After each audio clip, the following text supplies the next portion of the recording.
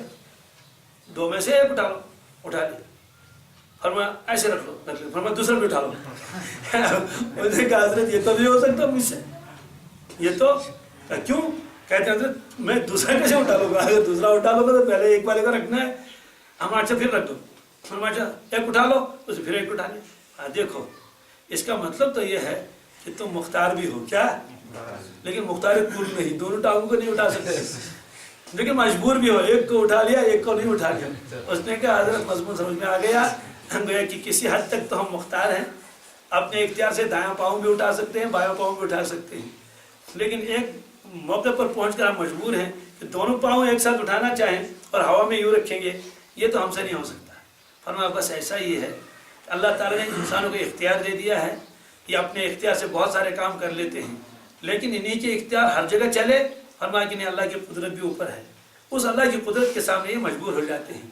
اس لیے فرمایا کہ بندہ مختار بھی ہے من وجہ، یعنی اس کو اختیار دیا اللہ تعالیٰ نے، وہ کام بھی کر سکتا ہے، سوچ بھی سکتا ہے، خرید سکتا ہے، فروخت کر سکتا ہے، سارے دنیا کے کام کر لیتے ہیں. اور مجبور بھی ہے. کیا ہے؟ مجبور بھی ہے. تو جتنا وہ مختار ہے اس پر تو پکڑ ہوگی. کیا ہوگی؟ جتنا وہ مجبور ہے اس پر پکڑ نہیں. مثلا خودکشی میں وہ مختار ہوتا ہے، اپنے ارادے سے وہ بوتل لاتا ہے اور کیا کیا کرتا ہے، اس پر تو پکڑ ہے. لیکن اگر ایکسیڈنٹ میں وہ مر گیا، وہی آدمی مر گیا، تو اس میں تو وہ مجبور تھا، اس نے کچھ بھی نہیں کر سکا، اوپر سے نیچے گر گیا. تو مجبوری کے جتنے عالم ہے اس پر کوئی پکڑ نہیں. مختار جب ہے تو پکڑ ہے. مثلا ایک آدمی روزے سے ہے، اس کو معلوم ہے، تو اب وہ وضو بنا رہا تھا، کلی بھی کر سکتے ہیں، کلی کر لی، مسواک کر لیا، اور یہ یاد ہے کہ میں روزے سے ہوں. تو ذرا سی احتیاط میں وہ کچھ خلل آ گیا، بے احتیاطی ہو گئی اور چند قطرے جو ہے حلق سے نیچے چلے گئی. ایک گھونٹ. شریعت نے کہا تمہارا روزہ ٹوٹ گیا. تمہارا روزہ ہے کیوں؟ کہا آپ نے احتیاط کیوں نہیں کیا، آپ تو یاد تھا. اس کے مقابلے میں یہی شخص مثلا اگلے روز یا دوسرا شخص وہ آیا اور آدھی بالٹی پانی پی لی، پورا پیٹ بھر لیا، بہت پیاس لگی ہوئی تھی. تو شریعت نے کہا کہ میرا روزہ ٹوٹ گیا. کہ بالکل نہیں ٹوٹا. کہ ثواب کم ہوا؟ کہ بالکل نہیں کم ہوا. کہ کل تو آپ نے کہا تھا کہ ایک گھونٹ سے تو تمہارا روزہ ٹوٹ گیا اور آج آدھی بالٹی پی لی. کہتے ہیں دیکھو کل اس وقت آپ مختار تھے. کیا تھے؟ مختار اس لیے تھے کہ آپ کو یاد تھا میں روزے سے ہوں، اس لیے اختیار پر ہم پکڑ کر لیتے ہیں. اگر جو بے احتیاطی ہو گئی، اس وقت جان بوجھ کر نہیں کیا، لیکن چلا گیا اندر پانی، اس لیے روزے کے وجہ میں روزہ رکھنا پڑے گا. اور آج کہتے ہیں آج آپ مجبور اس لیے تھے کہ آپ تو بھول چکے تھے، آپ نسیان طاری ہو چکا تھا، آدھی بالٹی پی لے، کوئی پکڑ نہیں، کوئی پکڑ. تو معلوم یہ ہوا کہ بندہ مختار ہے، اللہ نے اس کو اختیار دے دیا ہے، تو اسی پر ثواب بھی ہوگا، اسی پر عذاب بھی ہوگا، اسی کی پوچھ ہوگی. اور جن چیزوں میں آدمی غیر مختار ہے، مجبور ہے، ان میں کوئی وہ نہیں ہے.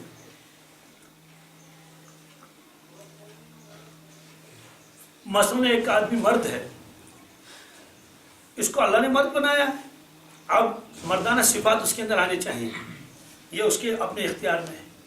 اب وہ زنانہ رخت کر لے گا، جان بوجھ کر عورت بن لے گا، تو اس کو تو لعنت آئی ہے حدیث پاک میں. ایک عورت ہے، اس کو دیکھنا ہے کہ میں عورت ہوں تو میرے اوپر کیا کیا حقوق ہیں، مجھے کس طرح سے رہنا چاہیے، تو یہ تو اس کے اختیار میں ہے. لیکن عورت بننا اس کے اختیار میں نہیں ہے. اللہ تعالیٰ کسی عورت کو یہ نہیں پکڑے گا آپ عورت کیوں بن گئی، مرد سے یہ نہیں کہا جائے گا کہ تم مرد کیوں بن گئے. اس چیز میں تو کوئی کالے سے نہیں پوچھا جائے گا، گورے سے نہیں پوچھا جائے گا، لیکن اخلاق کے بارے میں پوچھا جائے گا. تمہارے اخلاق خراب کیوں تھے، تم نے اپنے آپ کو سنوارا کیوں نہیں، تم نے اپنے آپ کو بنایا کیوں نہیں. تو اس طرح فرمایا کہ وَلَوْ شَاءَ رَبُّكَ مَا فَعَلُوهُ، اگر تیرا رب چاہتا تو یہ ایسا کام نہ کرتے، ہم زبردستی ان کو مجبور بناتے. لہذا فَذَرْهُمْ، چھوڑ دیجئے ان کو، وَمَا يَفْتَرُونَ، اور یہ جھوٹ جو باندھتے ہیں ان کو بھی چھوڑیے، ان کے جھوٹ کو بھی چھوڑ دیجئے، یعنی ان کو رہنے دیجئے اور اپنا کام کر لیجئے. آپ زیادہ غم نہ کر لیں اور ان کے زیادہ پیچھے نہ پڑیں، بلکہ میدان بہت ہے اور افراد میں ہیں، ان پر محنت کر لیجئے. اور پھل لائے گا آپ کی محنت۔ تو یہ فرمایا کہ وَلَوْ شَاءَ رَبُّكَ مَا فَعَلُوهُ فَذَرْهُمْ وَمَا يَفْتَرُونَ۔ اب اللہ تعالیٰ فرماتے ہیں کیا جو یہ باتیں یہ غلط قسم کی کہتے ہیں اور ملمہ سازی کر کے پیش کر لیتے ہیں، کہتے ہیں ایمان والا ایک بھی قبول نہیں کرے گا، ایمان والا اس کے حلق سے اترے گی نہیں بات، ہاں بے ایمان تو سب قبول کر لے گا، بے ایمان تو یہ فرمایا وَلِتَصْغَىٰ إِلَيْهِ أَفْئِدَةُ الَّذِينَ لَا يُؤْمِنُونَ بِالْآخِرَةِ کہ یہ کافر لوگ یہ باتیں کیوں پیش کرتے ہیں لوگوں کے سامنے اس طرح کے اسلام پر اعتراضات، نبی کریم صلی اللہ علیہ وسلم پر اعتراضات کہ اگر یہ اسلام سچا ہوتا تو ان کی غربت دور ہو گئی ہوتی، کب کی غربت دور ہو گئی، دیکھیے یہ تو پھاکے کو اور پھاکے کھا رہے ہیں اور ایسی ان کی خستہ حالت ہے، اور وہ دیکھیے ابو جہل کے پاس اتنا مال ہے، معلوم یہ ہوا کہ اگر یہ لاڈلے ہوتے اللہ تعالیٰ کے تو ان کے پاس مال بہت ہوتا، کہ ان باتوں سے تو متاثر کافر تو ہو سکتا ہے متاثر، وہ کہیں گا بات تو صحیح کہہ رہے ہیں، اگر یہ اللہ کے محبوب ہیں اور لاڈلے ہیں تو کم از کم 2 وقت کا کھانا ہی ان کو میسر ہونا چاہیے، اور اگر وہ اللہ کے دشمن ہیں تو ان کے پاس اتنی ریل پیل کیوں ہے دولت کی؟ تو اللہ تعالیٰ نے فرمایا کہ ایمان والا اس سے بالکل متاثر نہیں ہوگا، اس کے حلق سے بات اتریں گی نہیں ان کی والی بات، البتہ بے ایمان ان کی باتوں سے متاثر ہو جائے گا۔ فَوَلِتَصْغَىٰ إِلَيْهِ اور جھکیں گے ان باتوں کی طرف، افئدہ میں دل، الَّذِينَ لَا يُؤْمِنُونَ بِالْآخِرَةِ جو آخرت پر ایمان نہیں رکھتے ہیں تو ان کے قلوب ان باتوں کی طرف فوراً جھک جائیں گے، مائل ہو جائیں گے اور قبول کر لیں گے۔ وَلِيَرْضَوْهُ اور وہ اس کو پسند بھی کرتے ہیں، وَلِيَقْتَرِفُوا مَا هُمْ مُقْتَرِفُونَ اور وَلِيَقْتَرِفُوا مَا هُمْ مُقْتَرِفُونَ کہ جو یہ لوگ جن چیزوں کے مرتکب ہو رہے ہیں، جن گناہوں کے اور جو کام کر لے ہیں تو یہ کرتے رہیں گے انہی چیزوں میں جن چیزوں میں یہ لگے ہوئے ہیں، جو غلط کام کر رہے ہیں وَلْيَقْتَرِفُوا ان کو چاہے کرتے رہیں، چھوڑ دیجئے ان کو۔ ایمان مطلب تو یہ ہے کہ ایمان والا کوئی ان کی باتوں سے متاثر نہیں ہوگا، یہ فرمایا اس میں۔ اچھا اس میں ایک لفظ آیا کہ یوحی بعضهم الی بعض زخرف القول غرورا، یہ آیا یوحی بعضهم الی بعض، تو اس کو وحی کے ساتھ کیوں تشبیہ دے دی گئی، یہ وحی کا لفظ کیوں استعمال فرمایا؟ اصل میں وحی کہتے ہیں کہ اشارے خفی کو، کس کو؟ یا اشارے سریہ کو بھی کہتے ہیں، تو کہتے ہیں کہ عملی شیطانی کو وحی سے اس لیے تعبیر کیا کہ وسوسہ اندازی میں وہ بھی خفیہ ہوتی ہے، کیا؟ شیطان دوسرے کے اندر وسوسہ ڈال دیتا ہے، چونکہ وہ ظاہر نہیں آتا ہے کس طرح سے یہ وسوسہ آیا اور کس طرح سے شیطان نے یہ کام کر لیا، وہ نظر بھی نہیں آتا ہے، چونکہ وحی جب نازل ہوتی ہے تو عام آدمی کو وہ چیز نظر نہیں آتی کس طرح سے وحی نازل آئی، کس طرح جبریل آئے، اس لیے سے اس مشابہت کی وجہ سے شیطان جب آتا اپنا کام کر لیتا ہے تو وہ بھی چونکہ نظر نہیں آتا ہے، اس لیے فرمایا کہ یہ جو خفیہ طور سے وسوسہ ڈال دیتا ہے دلوں کے اندر، تو اس عمل کو وحی کے ساتھ تشبیہ دے دی گئی اس معنی کر کے، یہ ہے سمی وحیًا لأنه انما یکون خفیہ، تو اس شیطان کے اثر اور وسوسے کو وحی کے ساتھ اس لیے تشبیہ دے دی کیونکہ یہ خفیہ یہ کام ہوتا ہے اور انسان اس کو دیکھ نہیں پاتا ہے، تو فَذَرْهُمْ چھوڑ دیجئے ان کو، اس کو عربی میں تحدید کہتے ہیں، کیا؟ تحدید، جب جلال میں کوئی آتا ہے کہتے ہیں رہنے دو ان کو، چلو اپنا کام کرو، کہتے نہیں کہتے، اللہ تعالیٰ فرمائے گا رہنے دو ان کو، چھوڑ دو ان کو اور اپنا کام کرتے رہو، یہ فرمایا۔ تو اس کے بعد بہت ہی عجیب بات ہے، کیا ایک مطالبہ ان کا یہ بھی تھا کہ رسول اللہ صلی اللہ علیہ وسلم کے پاس آتے تھے، کہتے تھے آپ ایسا کر لیں، آپ ہمارے اور اپنے درمیان میں ایک ثالث مقرر کر لیں، کیا کر لیں؟ جو ہمارے اور تمہارے درمیان میں فیصلہ کر لیں، یعنی وہ فیصلہ کرے گا آپ حق پر ہیں یا ہم حق پر ہیں، فیصلہ کر لیں۔ ایک مرتبہ مدینہ طیبہ کے یہودی آئے تھے مکہ المکرمہ، اور اس میں بہت بڑا یہودی تھا کعب بن اشرف، کعب بن اشرف بہت بڑا یہودی تھا، وہیں مدینہ طیبہ کے قریب میں رہتا تھا، اس کا قلعہ آج بھی موجود ہے جی، کھنڈرات ہے اور اندر اندر سے گورنمنٹ نے اس کے تار بندی کی ہے، میں نے کئی مرتبہ دیکھا ہے، وہاں سے جب جاتے ہوئے ہیں ہم نے ساتھی لوگ بتاتے ہیں کہ یہ کعب بن اشرف کا قلعہ ہے، تو اس میں لکھا ہوا بھی بورڈ اندر ہے، تو قلعہ ان کا،